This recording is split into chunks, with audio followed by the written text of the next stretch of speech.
ஏன்டா பேக் எப்படி தூக்கி போடுற? படிப்புக்கு மரியாதை கொடுக்க மாட்டியா? ஸ்கூல் போயிட்டு வந்து பேக் ஓரமா வைக்க மாட்டியா? டேய், படிச்சு உருப்படுற வழியை பாரா. எப்ப பார்த்தாலும் செல்லு பார்த்துக்கிட்டே இருக்க. இதை பார்த்தா படிச்சிட முடியுமா? நீங்க சும்மா இருங்க. அவன் தான் காலையில இருந்து படிச்சுட்டு வந்து களைச்சி தானே உட்காந்து கொஞ்ச நேரம் செல்லு பார்த்துட்டு இருக்கான். எப்ப பார்த்தாலும் அவனை ஏதாவது சொல்றதே உங்களுக்கு ஒரு வேலை. அதை விட்டா வேற குழப்பே கிடையாது. டேய் மச்சான் வாடா பப்ஜி விளையாடலாம். ஏய் மச்சான் வாடா.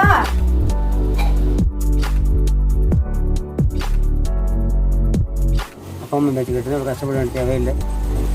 பிள்ளைங்களா நல்லா கவனிங்க. நீங்களா இப்போ வீட்டுக்கு அடுத்து கீழ் படிஞ்சு ஆண்டு வசந்த கீழ் படிஞ்சிருங்க. எதிர்காலத்தில் நல்லா இருக்கலாம். கற்றுங்க ஆசிரியர்.